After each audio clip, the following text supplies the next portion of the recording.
So we are practicing with rational exponents. Rational exponents means that you have like a fraction in your exponent, or it turns into a square root after you move around your power and your root. So, on top,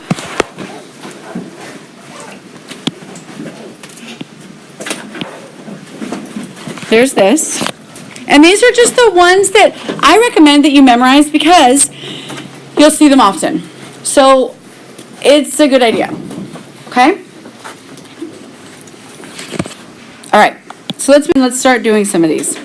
Break it down. So we need to make them smaller somehow. You always look at the root. Is it a square root? Is it a cubed root? So here's what we've got. The square root of 8. So look at my list of perfect squares over on the side. 4,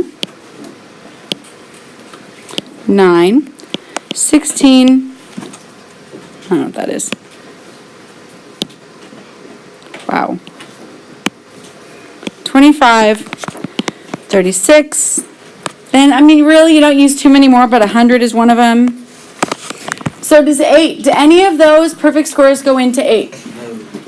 Yes. 4. 4. So you're going to write 4 times 2. Break it down.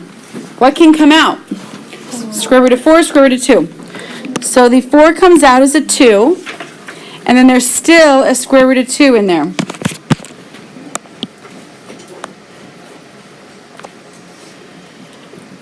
Okay. So I'm seeing where my screen is smaller on the display than it is on my, I'm trying to figure out where the boundaries are. Okay. So we're good. 2 rad 2, you're done. Now, 32 equals 2 to the what? 5. Okay, put in a 5 there on top of the question mark. Number 3. It's square root of 3 squared times 4 squared. So I'm hoping that you see that you're not going to do 9 times 16. Do not do 9 times 16. So what can come out? The 3 and the 4.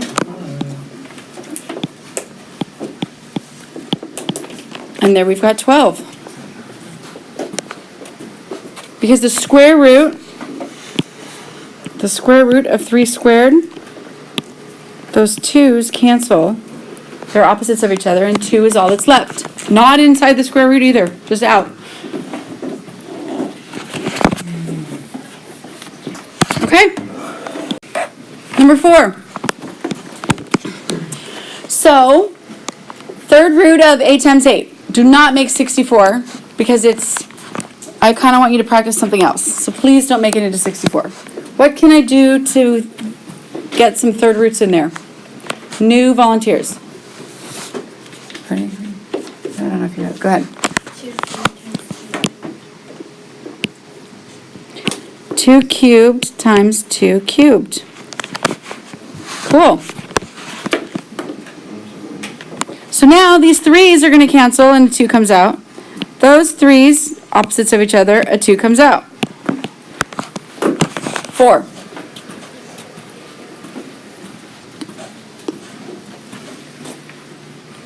All right, third root of 3 to the 3rd times 4 to the 4th. Can anything come out? 3. 3 to the 3rd. Just the 3 comes out. But so I still have this. How can I make 4 to the 4th into something that maybe has a 3 in it? 4 to the 3rd times 4. Because 3 plus 1 is 4. So I broke up my 4 to the 4th into something that would work with a cubed root. That's why I picked 3 and 1. Because now the 3 and the cubed root cancel, so a 4 will come out. 3 was already out there. Rad 4. 12 rad 4. And it's still cubed root of 4, by the way, guys. It's not just like square root. Still cubed root.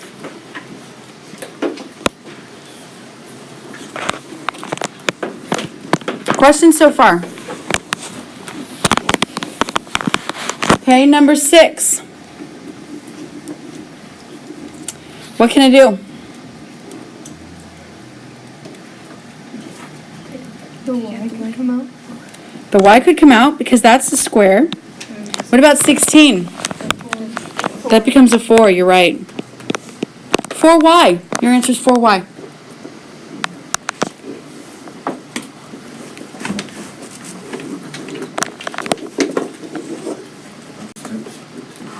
Okay. So this got a little bit more involved. I'm doing a 4th root. I have an 81.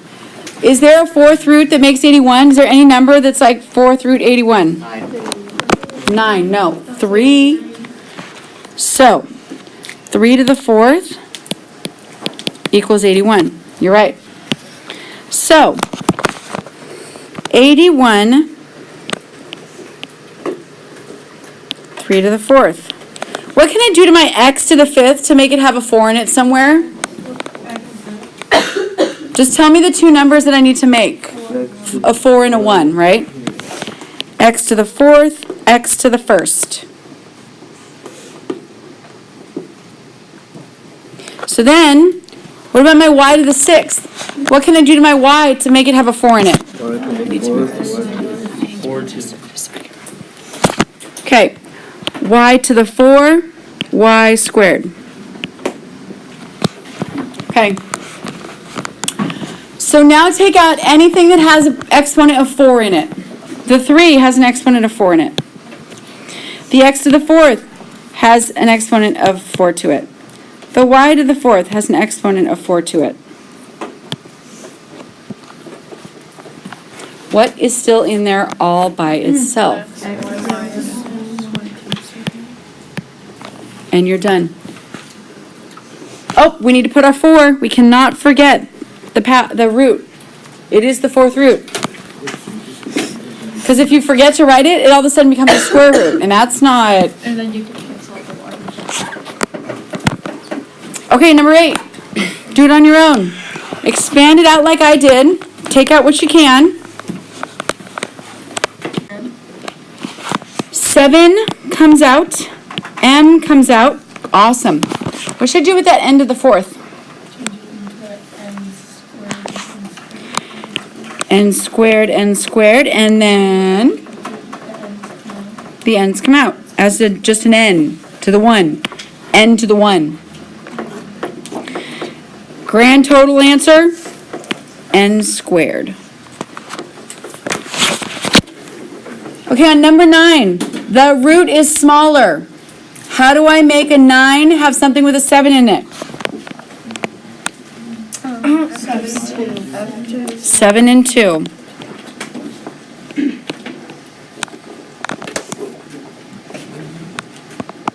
One F comes out, and a F squared stays under. You can't do anything with that.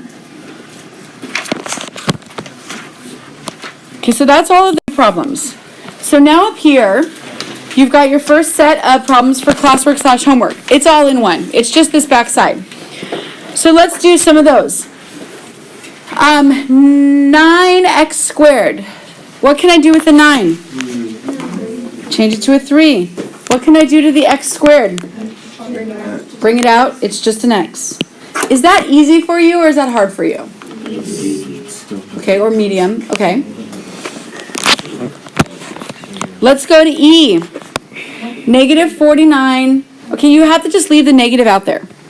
So tell me, is there anything square root of 49? Is there anything square root of x squared? X. And that is your answer. Nothing is left under the square root. A. Is there anything square root of 4? Is there anything square root of x squared? How about y squared? Okay, you're done. H. 12. That's not. But look at my list. 4, 9, 16, 25. Does 12 have any perfect squares in it? 3 times 4. So I'm going to do 4 times 3x squared. And then you pick what gets taken out.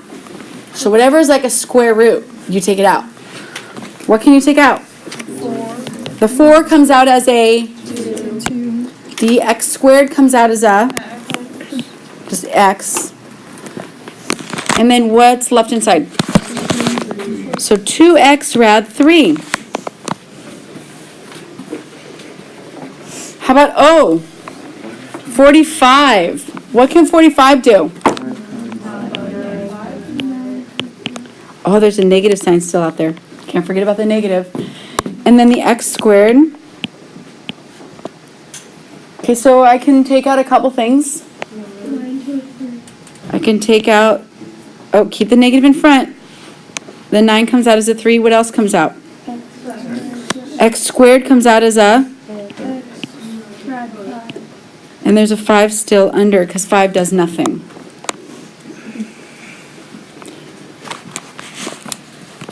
All right, great.